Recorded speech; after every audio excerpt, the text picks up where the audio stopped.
Dan sebaliknya dari kunci itu akan membuat keimanannya rapuh.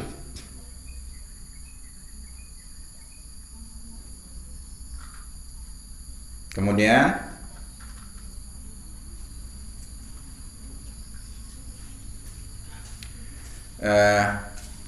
dari hal itu diminta untuk selalu di jalurnya Allah. Apabila kita nyimpang, maka segeralah bertobat dan kembali lagi ke jalurnya.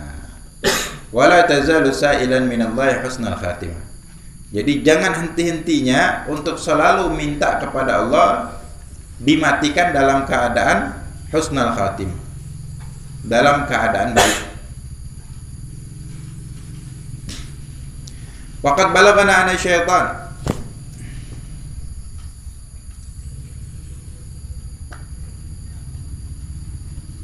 wa aktsir minal hamdi wa syukri lillahi ala ni'matil Islam. Maka perbanyaklah alhamd, pujian, syukur, rasa syukur kepada Allah atas nikmat Islam yang Allah berikan. Kita terlahir dalam keadaan Islam luar biasa. Orang kafir itu harus cari hidayah dulu. Untung dia dapat hidayah dalam keadaan Islam. Kalau nggak mati dalam keadaan kafir. Nikmat yang paling besar. Kita terlahir dari kedua orang tua muslim itu secara spontan jadi Islam tuh anaknya. Yang rukun Islam itu mengucapkan 2 kalimat syahadat. Kalau orang yang terlahir dari kedua orang tua kafir, mau masuk Islamnya syahadat dulu. Maka ini nikmat yang besar, wajib disyukuri. Fa innaha a'dhamun ni'am wa akbaruha. Fa innallaha law a'ta ad-dunya bihadafiriha 'abdan wa mana'ahu al-islam lakana dzalika wabalan 'alaih. Karena sungguhnya Allah kalau berikan seorang hamba dunia seisinya, cuman Allah cegah dia dari memeluk agama Islam, itu nggak ada artinya untuk dirinya, karena akan membawa malapetaka aja di dalam kehidupannya dunia, apalagi di akhirat. Kalau berjalan di dalam jalur Islam, di dalam jalur syariat, hidup di dunia pun enak.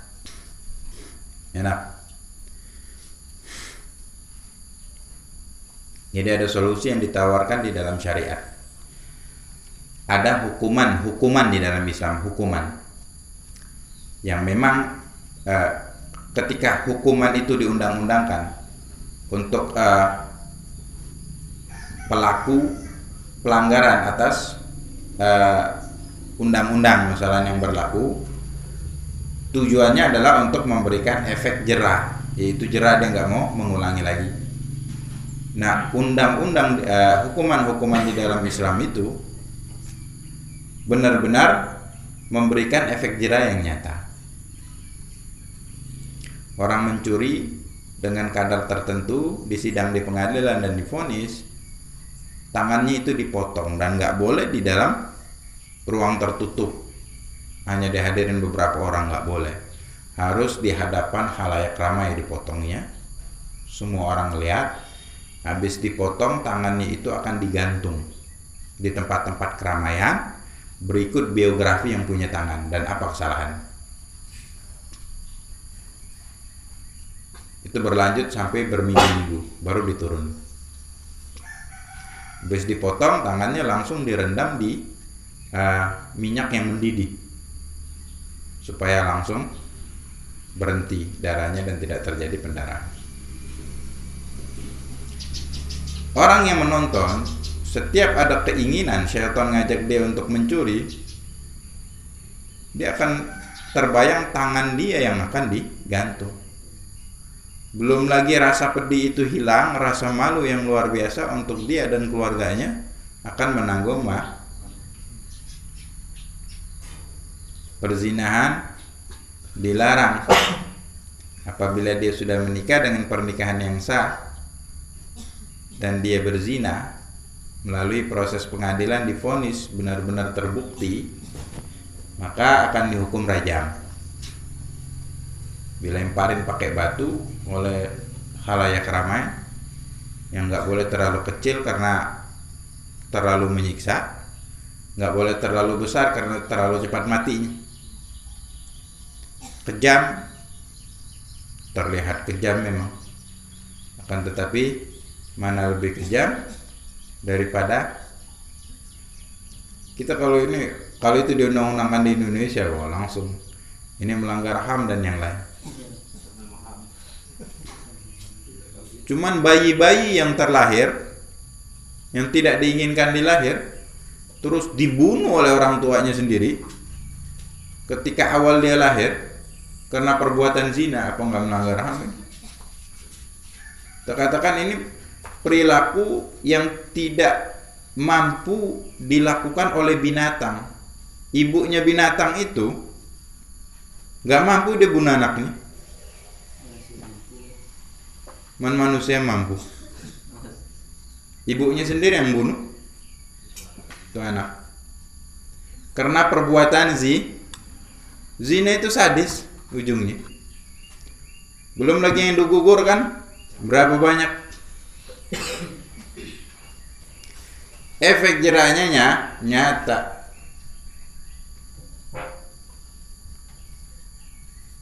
Kalau dia belum menikah, dia dicambuk sebanyak 100 kali dan akan diasingkan dari kotanya selama 1 tahun. Satu yang dihukum, yang lain pun jadi ngeri-ngeri karena hukuman di dalam Islam itu tidak boleh dilakukan di ruang tertutup yang hanya disaksikan beberapa orang, harus disaksikan khalayak ramai. Orang yang membunuh ada hukum qisas. Cuman semua itu hanya bisa dilakukan oleh pemerintahan yang sah. Jadi ketika undang-undang di negara tersebut, baik negara Islam ataupun tidak negara Islam, mayoritas Muslim ataupun tidak berkata seperti itu, tidak bisa dilakukan, nggak boleh melakukannya perorangan, nggak bisa.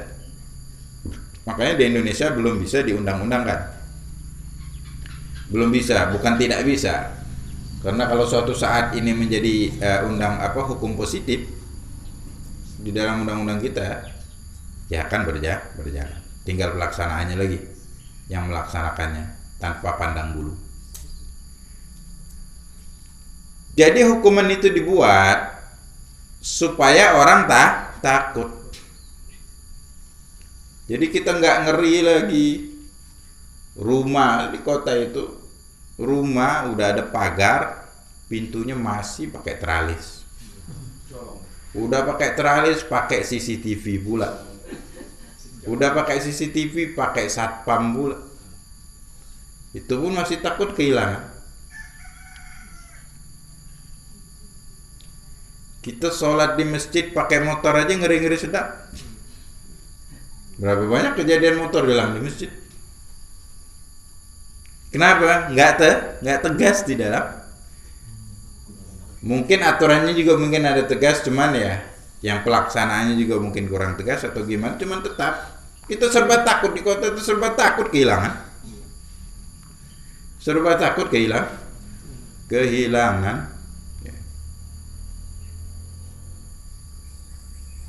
Nah ini maksudnya, ini contoh kecil kita yang berjalan di dalam syariat, belum lagi sesuatu yang terkait dengan penataan hati. Orang yang hatinya bersih itu hidupnya tenang. Kalau guru kita mengatakan itu terpancar dari raut wajahnya. Tanda-tandanya termasuk orang yang hobi senyum. Bukan berarti yang nggak hobi senyum, kadang-kadang memang karakteristiknya dia jarang senyum. Cuman kalau senyum terus itu kan berarti dia senang terus. Kalau kita tuh banyak beban pikiran kan susah senyum ya.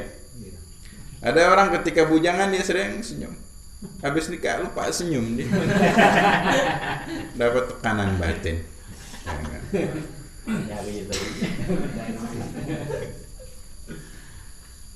Hatinya bersih, nggak ada benci sama orang. Lagi ngobrol ya nggak senang, tertawa, lihat musuhnya jadi masam mukanya. Tuh dia datang, Firaun tuh datang. Sakit hati. Kenapa? Memang dia yang membuat hati hidup yang susah itu, dia yang persulit. Dia yang sengaja menebar dan menanam benih-benih kebencian di dalam hatinya, membuat hidupnya nggak tenang, membuat jantungnya selalu berdebar-debar dan yang lain sebagainya. Jadi proses dan gini ya, kehidupan duniawi ini Allah yang skenario kan, Allah yang tulis. Jadi kesenangan dan kebahagiaan Allah kasih tahu juga jalannya. Allah utus Nabi Muhammad untuk kasih tahu. Mau bahagia inilah konsepnya. Tinggal pelajarin dan praktekkan. Cuma naasnya apa? Banyak umatnya banyak umatnya Nabi yang tidak peduli. Maka kan hadis ringkas yang sering kita bawain, man yuridillahu bihi khairan yufaqihu fid din. Orang yang Allah inginkan kebaikan di dalam dirinya, Allah akan pahamkan akan perkara agama. Karena kebahagiaan konsepnya di dalam agama. Udah rapi, Nabi praktekkan dalam kehidupan sehari-hari. Generasi di zaman Nabi dan setelah Nabi, sahabat masih sangat sempurna mempraktekkan cara-cara itu. Hidupnya tenang, hidupnya senang. Ya. Kenapa? Hatinya ya. Itu susah. Sama ipar nggak teguran, mau mertua ribut, ya, mau tetangga udah mau bunuh-bunuhan kemarin, dan yang lain sebagainya. Gimana hidup mau tenang? Ya. Udahlah pindah, kok kampung ini nggak beres, udah pindah. Bukan masalah kampungnya, memang udah hatinya yang nggak beres, pindah kemana pun, ya nggak. Dia pindah ke hutan pun sendirian, monyet di sana diajak bertengkar juga sama dia. Kan ada yang salah dalam diri. Cuman kita itu selalu mencari pembenaran untuk diri kita dan selalu menyalahkan orang lain. Itu yang disebut introspeksi kita nggak pernah mau ngaca. Selalu ngasah diri kita lebih baik dari orang lain. Fala tuzakku anfusakum. Dalam Quran, jangan ngerasa dirimu itu suci. Ya. Baik. Jadi ini proses untuk membenahi diri. Semakin jauh daripada ilmu agama, semakin jauh daripada kebahagiaan. Puncaknya ketika dia mengatakan, untuk apa aku hidup ini ya kalau begini-begini aja. Nah, kan bingung. Seorang muslim yang harus meyakinin rukun iman dan bukan sekedar diyakinin, itu akan menjadi karakteristik dalam kehidupan sehari-harinya, gagal untuk ditanamkan. Orang beriman kepada hari kiamat, tahu habis ini bakal mati, ada proses di alam barzah, di hari kiamat ada proses yang besar, dan kita harus menyiapkan segala sesuatu itu. Masih tanya lagi hidup untuk apa? Wa khalaqtul jinna wal insa illa liya'budun. Ini kan terlalu jauh, dibuta dari agama, terlalu jauh dari agama. Ke situ Nabi mengatakan, jadi singkat aja Nabi itu karakternya ngomongnya singkat, cuman padat, mewakili segala kalimat yang ingin diucapkan, supaya apa? Lebih gampang diingat dan gampang dicerna. Dan ngomongnya nggak terlalu cepat Nabi. Kata sahabat, kalau kami mau mengulangin per huruf ucapan Nabi itu sangat gampang, jelas. Dengan metodologi yang tepat di dalam pembawaannya. Waqad utiya jawami'ul kalim. Tinggal kita mau belajar nggak? Habis belajar mau dipraktekkan atau enggak? Allah firmankan, innallaha la yughayyiru ma biqaumin hatta yughayyiru ma bi anfusihim. Allah tidak akan merubah keadaan suatu kaum sampai mereka sendiri yang merubahnya. Sampai mereka sendiri yang mau merubahnya.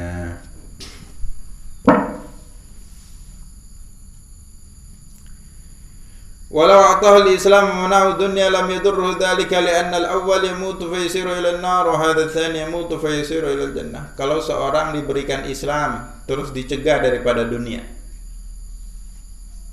nggak dapat apa-apa, nggak kaya-kaya dari dulu hidup kayak gini, nggak apa-apa.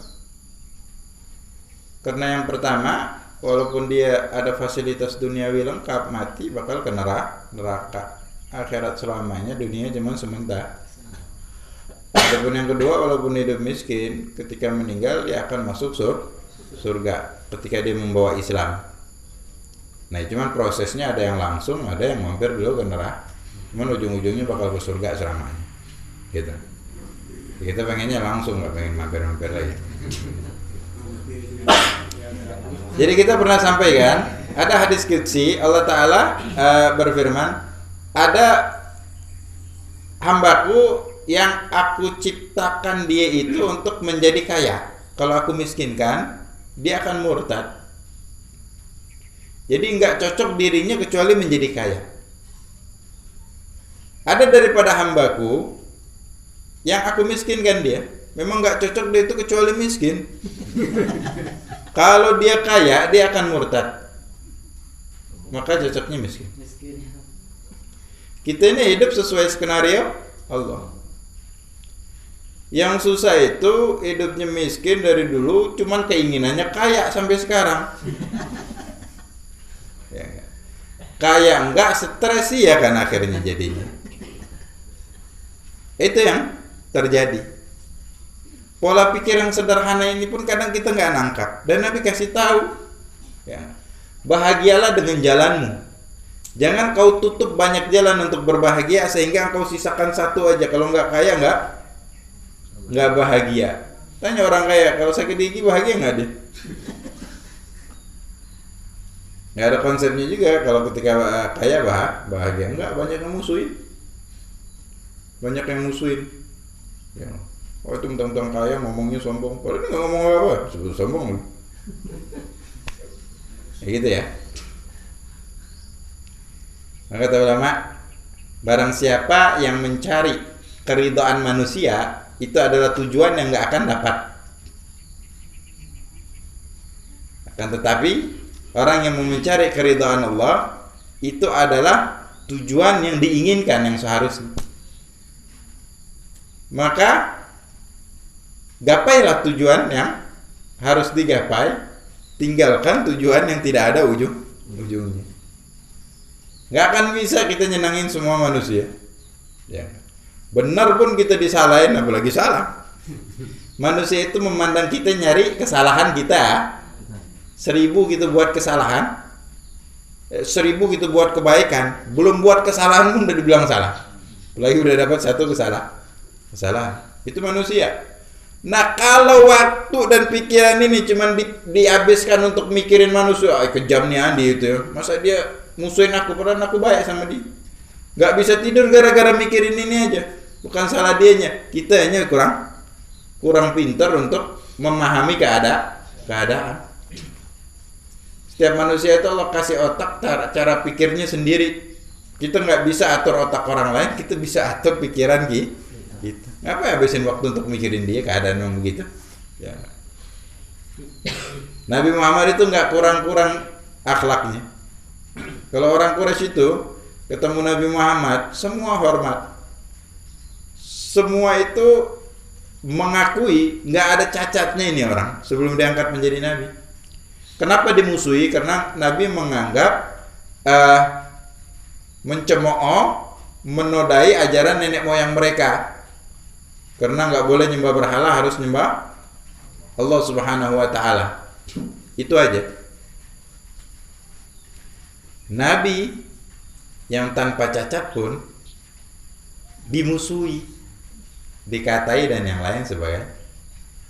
Loh, kita yang cacat semua pengennya sempurna dan terhormat. Harusnya pemikiran kita sampai ke situ. Jadi Nabi itu menginginkan umatnya cerdas di dalam berpikir ya. Cerdas berpikir, kan segala sesuatu dari pikir dan dari dalam hati.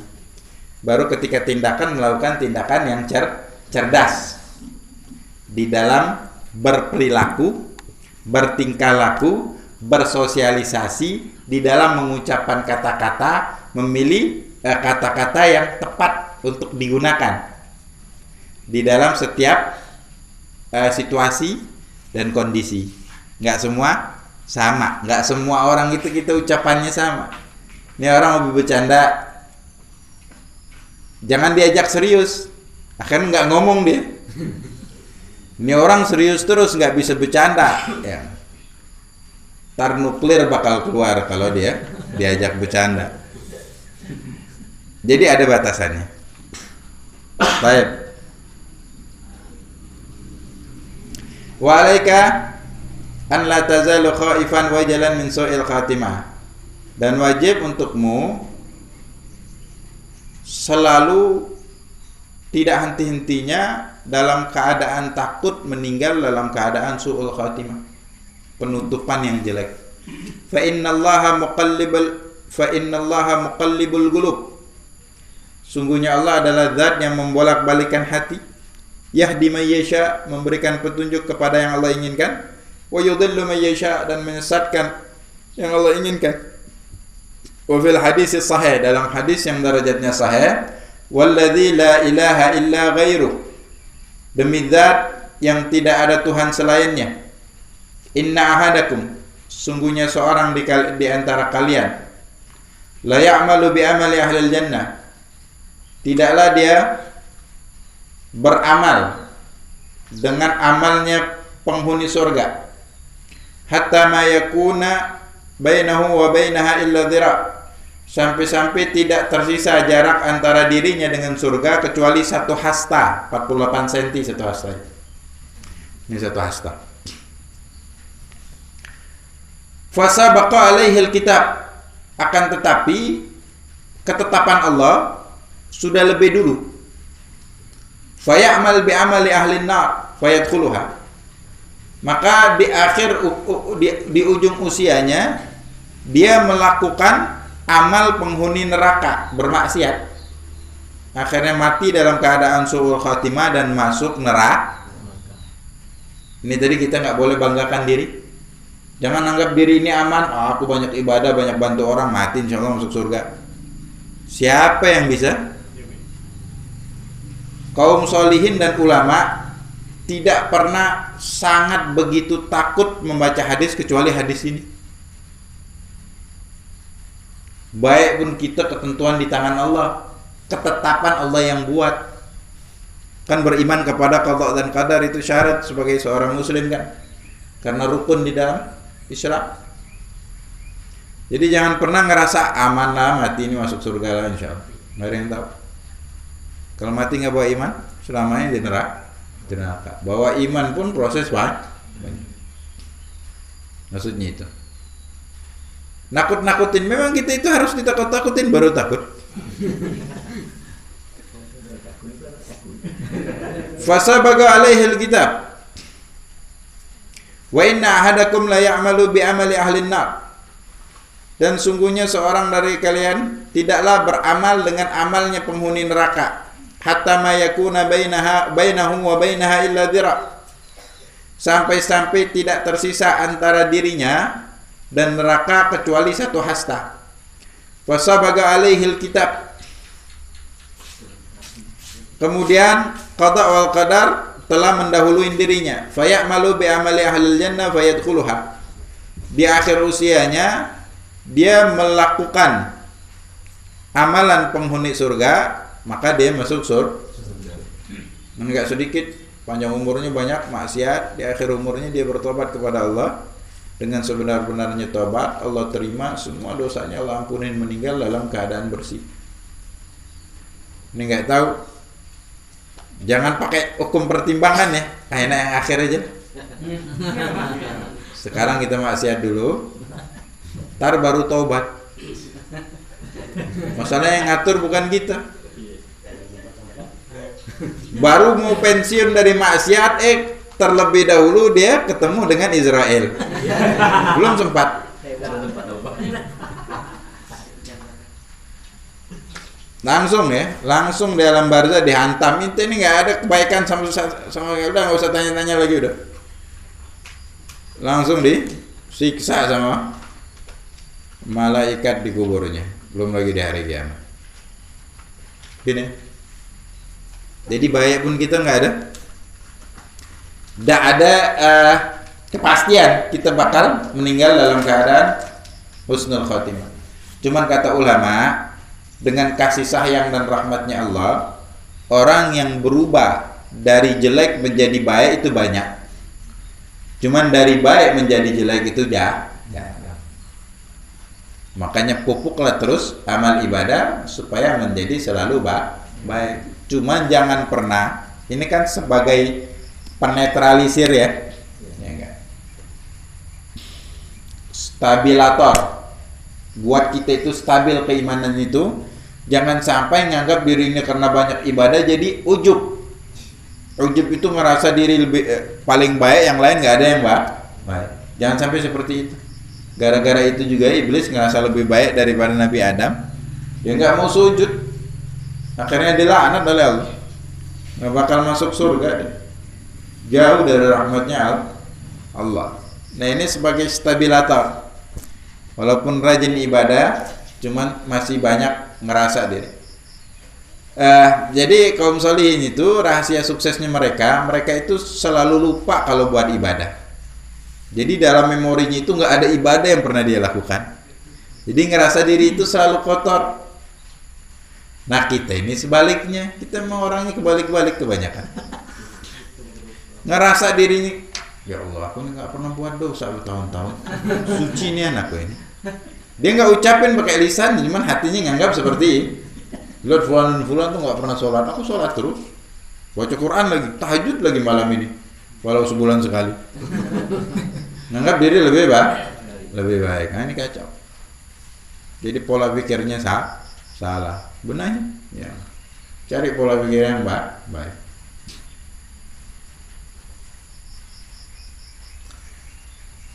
Wa fihi ghayatut takhwif li ahli taqwa wal istighamah fadlan an ahli tafrid wa taqlid. Jadi dalam hadis tadi itu memang benar-benar ada sesuatu yang menakutkan. Tingkatnya maksimal lagi untuk ahli istiqamah wa ahli taqwa. Untuk orang yang bertakwa pun takut didengar di sini. Apalagi orang yang Senin Kemis ibadahnya. Kadang-kadang kan harusnya lebih takut lagi. Kalau nggak takut, nah ini bahaya, ada apa dalam diri. Wa kana ba'du salaf salih yaqul, sebagian salaf saleh mengatakan, wallahi ma amina ahadun ala dini an yuslab illa sulib. Demi Allah, tidaklah seseorang itu ngerasa aman daripada agamanya itu, daripada ketakwaannya, nggak akan diambil oleh Allah kecuali bakal diambil. Merasa aku ini ahli ibadah sampai mati, aku ini ibadah, ngerasa aman, nggak bakal berubah aku nih jadi orang baik terus. Tidaklah orang merasa seperti itu kecuali dia umurnya benar-benar diambil dia. Merasa bosan dengan ibadah. Hati-hati ini awal mula malapetaka itu. Bosan dia mau ibadah. Bosan dia sholat. Bosan dia jadi muslim. Akhirnya murtad. Hati-hati. Waqad kana salafus salih rahmatullah alaihim fi ghayatil khauf min khatimati su' ma'asalahi amalihim wa qillati dhunubihim. Salafun salih terdahulu benar-benar mereka itu merasa takut dari su'ul khatimah, padahal perbuatannya itu nyaris nggak ada yang kurang, semua plus, nggak ada yang nggak baik, semua baik. Hatinya bersih, dosanya sedikit, kecil-kecil, putih, cuma takut, benar-benar takut. Itu tadi mereka lupa kalau buat dosa, kalau buat kesalahan nggak pernah lupa. Jadi yang ada di memori mereka itu dosa dan kesalahan yang dia lakukan. Jadi dalam hadis, tanda-tanda orang celaka itu ada 4. Yang pertama adalah nisyanu dzunubil madiyah wa hiya indallahi mahfudhah. Dia melupakan dosa yang telah lalu yang dia lakukan, padahal di sisi Allah itu ditulis oleh malaikat Allah, akan terhapus kalau dia nggak bertobat. Wa dzikrul hasanatil madiyah wa lam yadri hal qubilat am ruddat. Selalu mengingat-ingat kebaikan yang telah lalu, padahal dia nggak tahu kebaikan itu ditulis atau ditolak, nggak tahu kan diterima apa enggak. Yang ketiga adalah an-nadharuhu fid din ila man dunahu. Kalau di dalam agama dia mandangnya orang yang di bawahnya. Mending aku udah sholat 5 waktu di masjid. Fulan bin Fulan, jangan sholat di masjid, sholat di rumah juga enggak. Aku lebih baik dari diri. Aku baca Quran tiap hari, yang lain jarang baca Quran. Ngerasa lebih baik.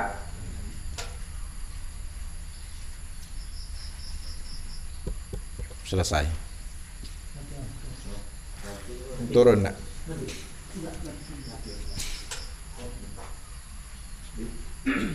Ya begitu.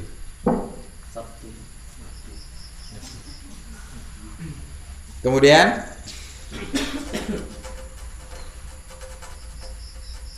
yang terakhir, wa nadharuhu fid dunya ila man fawqahu. Kalau di dunia, untuk kehidupan duniawi, dia selalu melihatnya yang di atasnya. Ay pak, istri tetangga itu dia kalungnya udah 3. Satu kalung itu setengah on.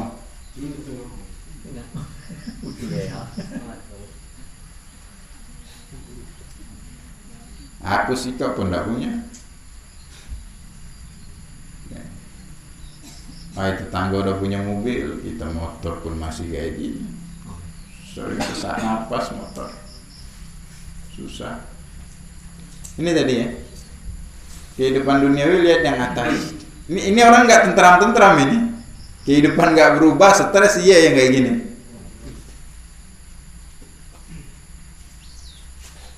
Makanya kan terbukti hadis Nabi, al-qanaa'atu kanzun la yufna, katanya. Kan singkat aja Nabi itu kalau ngomong. Al-qanaa'ah, sifat qanaa'ah, selalu merasa cukup dengan apa yang Allah berikan kepada dirinya, adalah harta yang tidak pernah habis. Orang itu selalu miskin, selalu merasa miskin karena dia tidak pernah puas atas segala pencapaian yang dia capai. Dan itu ada titik kepuasan nggak? Nggak pernah. Kita dulu belum punya mobil, pingin punya mobil. Udah punya mobil terasa seperti biasa aja, bukan sesuatu yang istimewa. Ada yang diinginin lagi. Udah dapat, sudah cukup belum? Belum, masih ada lagi sesuatu yang diinginin tak? Kata Nabi itu nggak ada. Yang bisa memuaskan anak Adam itu cuma tanah. Dia dipuaskan dengan cara dipaksa. Kalau udah ditanam di tanah, mau nggak mau lagi udah mati nih. Iya. Apalagi yang mau dia. Makanya orang yang diberikan sifat qanaa'ah ini, dia kaya walaupun miskin. Karena ngerasa nggak ada yang dia butuhkan. Hidup di tengah-tengah masyarakat, dia tidak menghambakan diri kepada orang lain. Bertemu dengan orang kaya, dia nggak cengar-cengir, ngarapin dibantu. Biasa aja dia, tegap. Ya, aku ada Allah zat yang maha kaya, yang ngasih apa yang aku butuhkan. Aku nggak butuh pada siapapun. Nggak perlu aku ngemis-ngemis ngomong sama orang lain. Ini aku hidup dalam keadaan tentram. Gitu. Sedikit ini pola pikir ya, Nabi ajarkan. Enggak. Jadi caranya, kalau untuk agama, jangan deh. Nah, sebaliknya tanda-tanda orang-orang yang selamat, kebalikan dari 4 hal tadi. Dia selalu mengingat dosa yang dia lakukan. Yang kedua, dia melupakan setiap kebaikan yang dia lakukan. Jadi di dalam memorinya selalu ingat dosa-dosa yang dia lakukan, dia sedih dan ingin selalu bertobat, mawas diri, dan tidak mau mengulangi kesalahan yang sama. Kata Nabi, orang yang cerdas itu tidak masuk ke dalam lubang 2 kali. Kalau tahu jalan ini ada lubang, jatuh dia, berdarah, kakinya patah. Besok kalau lewat itu sudah sembuh, nggak mau lagi lewat sih, nggak mau lagi. Ya udah tahu nih ada lubang. Kehidupan banyak lubangnya. Kata Nabi, jalan menuju surga itu terjal dan banyak halang rintang. Maka kenalin halang rintang tersebut, maka beloklah engkau dari halang rintang itu, hindari. Supaya jalanmu, kalau jalan menuju neraka itu gampang. Gampang itu, kita nggak mau jalan juga dijalanin. Ikut aja kita ngomong.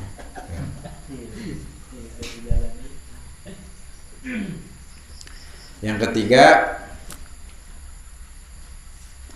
dia melihat ke hal-hal agama dengan orang yang di atasnya. Ini orang sehari udah bisa baca 1 juz, aku cuma selembar 2 lembar, aku harus bisa 1 juz minimal. Kalau nggak bisa mengumpulin dia. Ini orang rajin tahajud tiap malam, aku kadang-kadang aja, sekarang aku mau tahajud. Gitu, ada keinginan untuk mengikuti bahkan melampaui orang yang di atasnya di dalam segi ibadah, kejar-kejaran. Ini orang sedekahnya rajin, aku jarang, aku pengen sedekah. Ini orang dia sopan dengan istri dan anaknya karena merasa ada tanggung jawab penuh yang harus Ini orang sama suaminya dia taat. Aku harus seperti itu. Ya. Gitu konsepnya.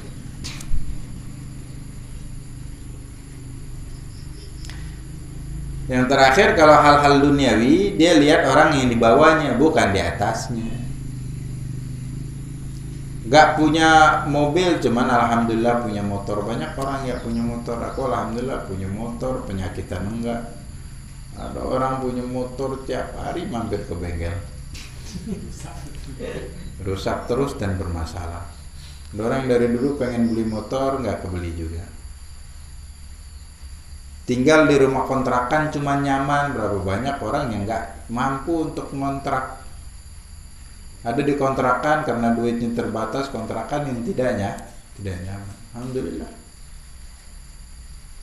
Untuk apa juga buat rumah, orang kita bakal lewat juga di bawah Israel. Kita kan gampang, maksudnya sederhana. Jadi berdamai dengan keadaan, akuilah memang keadaan kita begini. Ya. Dan nyamanlah dengan keadaan tersebut. Jadi beban kehidupan agak berkurang. Ini udah miskin, pikiran terus ngapa, hidup miskin terus nggak kaya-kaya. Oh enak tetangga kawan udah punya ini, udah punya itu. Tambah beban pikiran, tambah benci sama orang lain. Nih kawan sukses benci, sombong. Dia ngomong enggak deh. Udah dibilang sombong mah. Ada yang salah dalam diri kita. Ada yang salah di dalam cara berpikir kita. Orang yang mau sembuh itu, dia harus kenalin dulu penyakitnya. Habis itu baru cari obat, cara terapinya. Kita itu sakit hati kita, cuman pura-pura kayak orang sembuh. Oh nggak apa-apa, hatiku bersih kok. Ya, merasa seperti itu. Padahal kalau salaman milih-milih, ngapa duduk sini?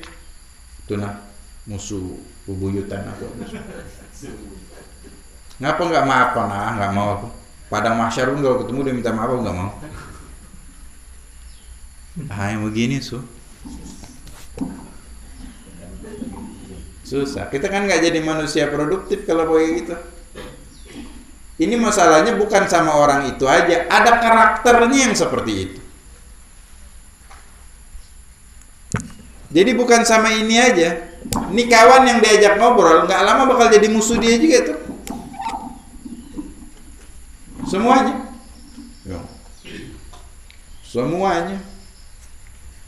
Jadi mulut pun nggak bisa dijaga, hobi ngomongin orang. Si A ngobrol sama si B, ngomongin si C. Orang nggak bagus, begini, dijelekin, dicaci maki selama setahun. Tahu-tahu si B sama si C besanan. Itu bodohnya. Jadi kita bisa menilai manusia itu dari mulai si B sama si C. Si A itu gak beres. Aku 1 tahun kalau aku tulis kitab 3 jilid udah caci maki atas dirimu. Mau ngomong apa? Ya Allah, dia jadi bosanan nih. Itu kebodohan orang. Ya. Benci sama orang nggak bisa ditahan, diomong sama dia. Dan dia nggak berpikir di kemudian hari. Sebenarnya memang buta dari agama. Dari agama kan disuruh untuk jaga lisan. Nah, kuliah ini contoh kecil.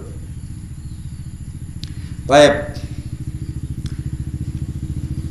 Hatta qala ba'duhum, sampai sebagian mereka berkata, "Lau urida alayya al-maut 'ala al-Islam bi babil hujra wa syahada bi babid dar, yani syahadata fi sabilillah, lakhtartu al-maut 'ala al-Islam 'ala babil hujra 'ala syahada 'ala babid dar, li'anni la adri ma alladhi ya'ridu li qalbi fi ma baina al-hujrati ila babid dar." Seandainya aku dipilih mati dalam keadaan syahid di depan pintu rumah, sama mati dalam keadaan Islam di dalam kamar aku. Kita kalau keluar kamar depan pintu kan ya nggak jauh ya, kecuali orang yang rumahnya besar ya, yang rumahnya besar yang dari pintunya ke ini aja sesak napas kita jalan. Katanya aku lebih memilih mati dalam keadaan Islam di dalam kamar daripada depan pintu rumah. Takutnya keluar dari kamar hati aku berubah, nggak pengen lagi syahadat, atau mungkin nggak lagi jadi muslim, murtad. Karena bisa aja aku itu berubah. Siapa ini yang mengatakan ini adalah kaum salihin. Udahlah, yang pasti aja aku masuk mati dalam keadaan Islam. Karena posisi aku di kamar sekarang. Gitu. Saking mereka itu takut mati dalam keadaan su'ul khatimah. Mereka itu amalnya banyak yang bisa dibanggakan. Nah, kita apa yang bisa dibanggakan? Ini kan menjadi ukuran untuk diri kita. Wa qala akhar li ba'di ikhwani, sebagian kaum solihin berkata kepada sebagian saudaranya, "Idza hadaranil maut faq'ud inda ra'si wanzur, fa in ra'aitani qad muttu 'ala al-islam fakhudh jami'a ma ma'i wa bi'hu wa khudh bihi sukaran wa luzan wa farrighu 'ala subyan." Kalau aku sudah sakratul maut, engkau duduk di atas duduk di hadapanku, dan lihat kalau aku meninggal dalam keadaan Islam, jual semua hartaku, belikan permen manisan, kasih ke anak-anak kecil. Di surga itu, pintu surga itu ada 8 ya. Ada sesuai amal ibadahnya. Yang hobi ibadah ada namanya puasa, ada namanya pintunya Ar-Rayyan. Ada orang yang hobi membahagiakan anak yatim dan anak kecil. Ada pintu khusus nih. Kenapa? Anak kecil itu makhluk yang suci ya. Belum ada dosa. Jadi malaikat yang di kiri itu belum nulis perbuatan jelek mereka. Makanya kalau ulama, sebagian ulama kalau ketemu anak kecil cium tangannya. Katanya wangi ini tangan yang belum pernah bermaksiat kepada Allah. Ini masih suci nih. Doa-doanya makbul ya, karena mereka senang. Ada suatu ketika kakek-kakek itu sering dirawat oleh seorang pemuda. Di saat keluarganya acuh nggak acuh sama dia, ini pemuda perhatian, kebutuhannya diberikan. Akhirnya dia juga berpikir, kok begitu baik orang anak muda ini. Sampai dia bertanya, kenapa engkau begitu baik kepada diriku? Udahlah kakek, nggak apa-apa. Kakek itu dulu pernah kasih aku permen, dan rasa manis permen itu masih terasa di lidahku sampai sekarang. Ada hal-hal yang kecil ya, yang luar biasa. Waktu itu begitu cepat. Kita kadang kasar sama ponakan kita, kasar sama anak kecil yang sekarang. 20 tahun tuh nggak kerasa, kayaknya lambat, tahu-tahu udah besar aja nih orang. Ada yang sukses, ada yang kaya. Dan Allah kadang kasih dia memori itu. Ini orang dulu yang sering kasih kamu ketika kamu kecil. Ada memorinya yang lengket, ada yang nggak lengket. Itu Allah yang atur semua. Oh iya, dulu aku hidup di kampung ini, dulu ada orang yang sering bantu aku ketika kecil. Siapa namanya, mau cari? Ditanya mana? Oh itu nah sekarang lagi sakit, dia susah apa semua. Oh nggak ada biaya, udah aku yang mau biayain. Sebenarnya kita tidak diminta untuk ikhlas. Jangan setiap beribadah itu, setiap melakukan kebaikan pengennya balas budi. Dan ini yang terjadi sama kita.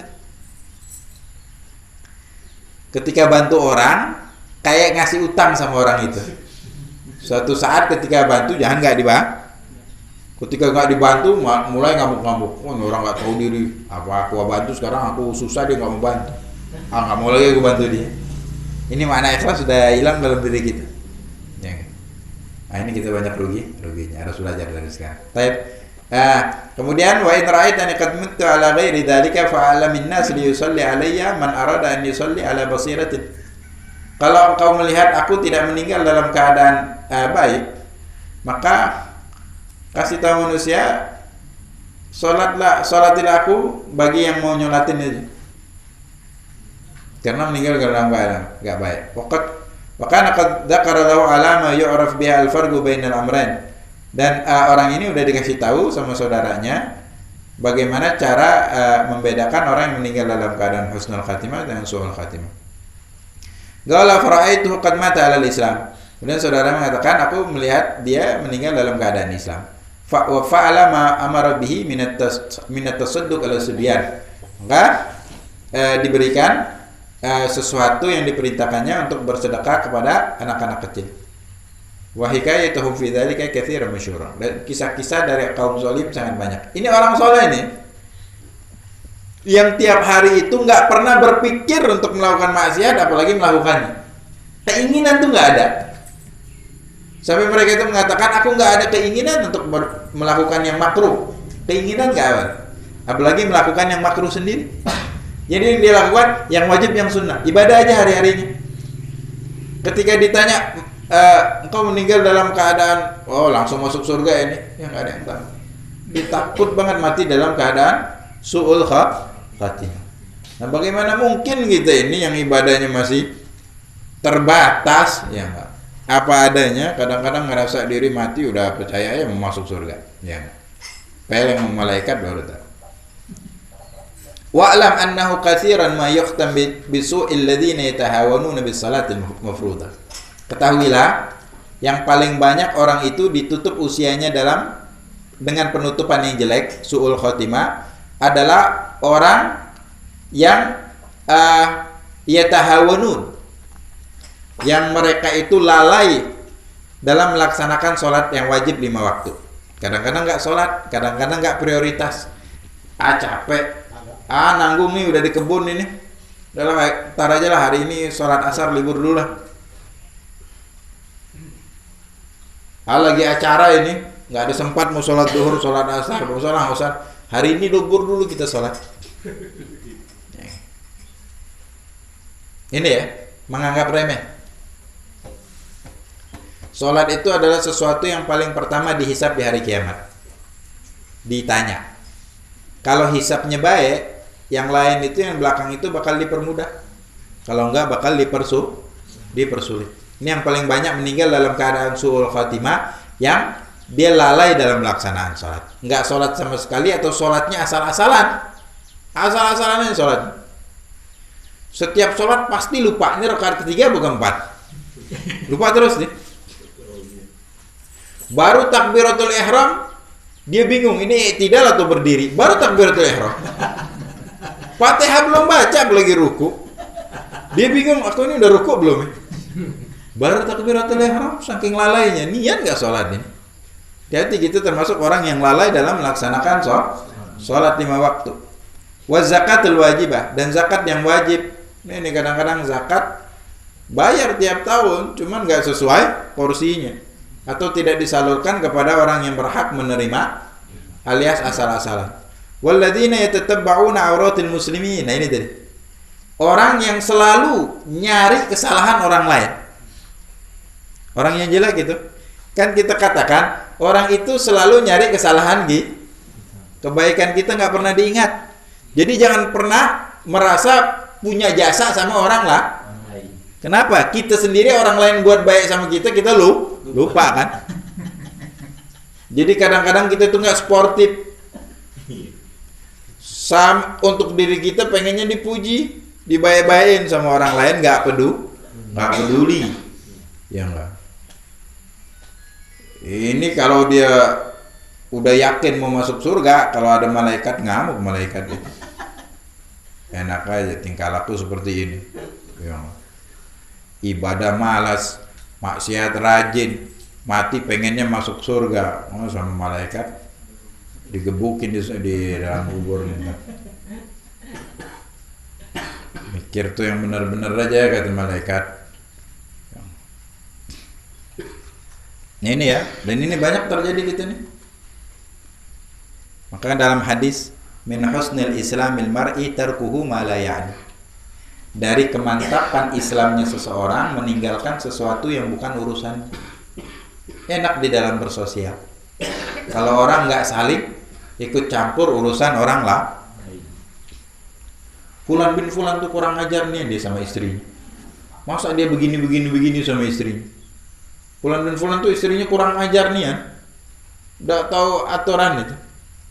Giliran kalau teman kita udah mulai kita pro. Kalau musuh kita adiknya juga nggak bagus itu. Gitu kan kontrak. Padahal kita nggak tahu masalahnya apa. Dengar kabar dari orang udah kayak dengar kabar dari malaikat Jibril pasti benar. Kenapa? Karena dia ipar kita karena dia saudara kita pasti benar walaupun salah. Ini nggak sportif. Ini yang membuat tatanan sosial kita itu nggak baik. Nabi bilang, kalau bukan urusan kamu jangan ikut campur. Ya. Kalau diajak untuk mendamaikan baru, cuman bersifat netral. Kalau sama diri aja nggak pernah damai, gimana mau damain orang lain dirinya nggak beres. Nah ini kekacauan terjadi di tengah-tengah kita karena banyak ngomongin banyak. Nah ini matinya susah nih orang. Nah, kalau kita ada percobaan mati enak ya, habis itu kita hidup lagi dan bisa memperbaiki diri. Nggak ada coba-coba mati aja selesai. Kalau mau memperbaiki diri sekarang momennya sebelum malaikat Israel menampakkan wujud. Kalau udah nampakin dia nggak balik lagi langsung aja dia.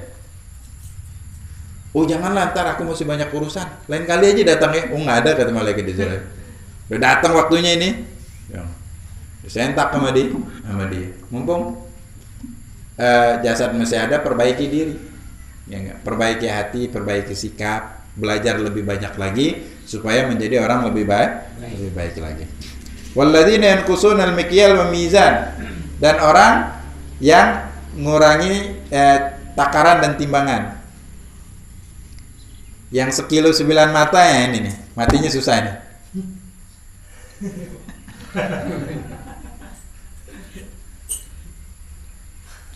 Beli cabai 1 kilo, timbang di rumah 9 mah.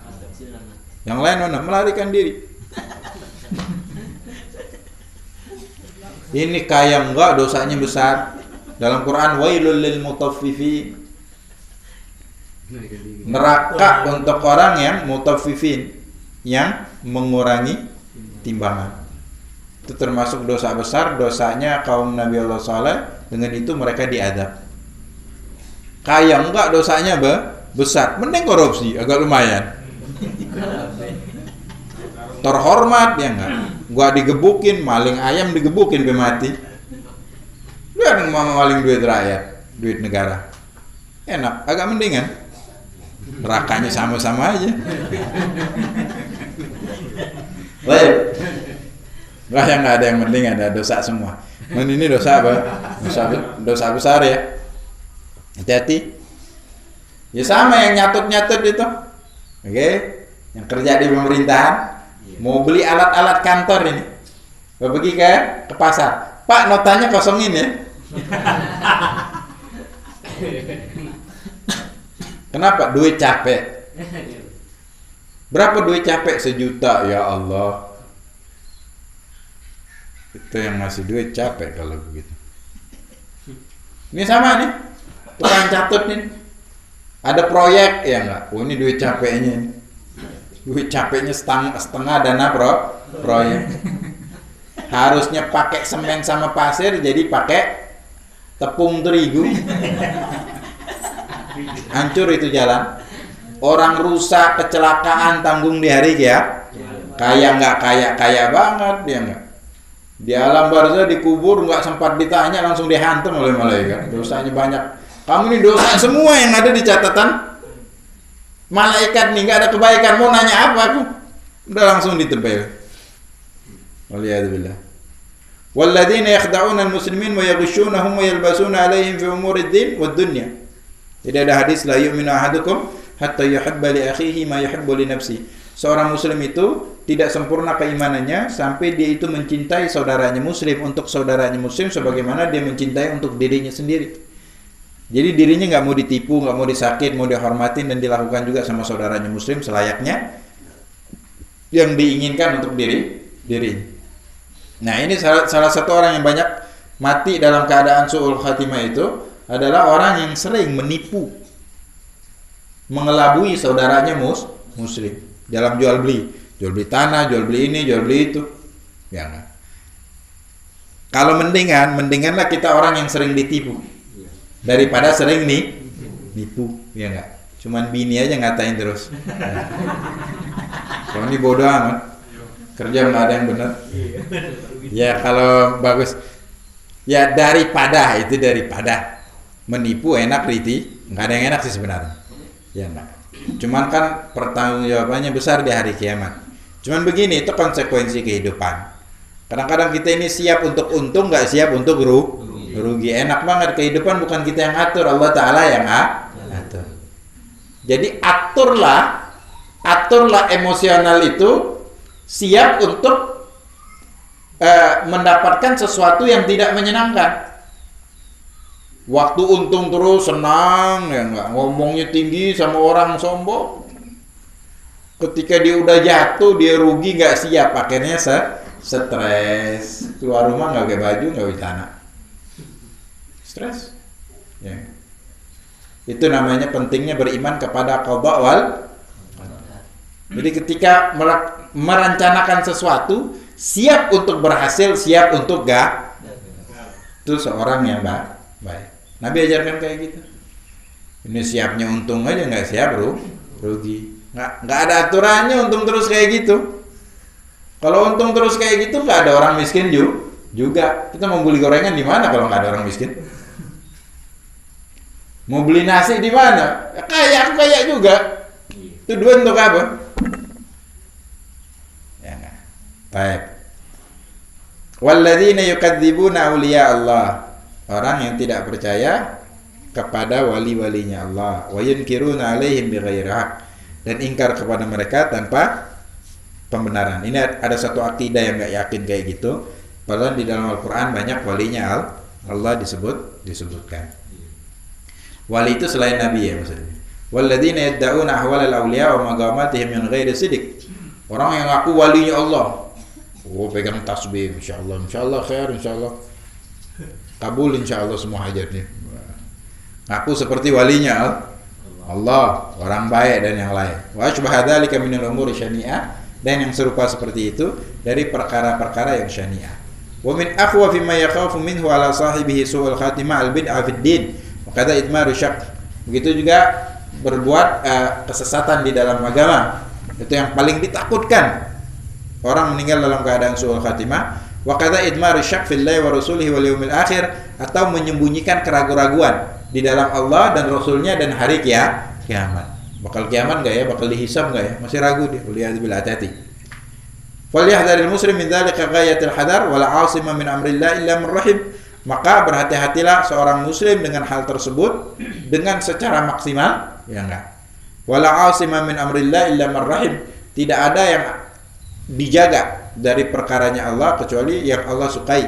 Allahumma ya arhamar rahimin, nas'aluka binuri wajhikal karim anta tawaffana muslimin wa anta alhaqna bis salihin fi ghayatin fi afiyah ya rabbal alamin. Terakhir doa semoga kita selamat tadi. Allah Subhanahu wa taala.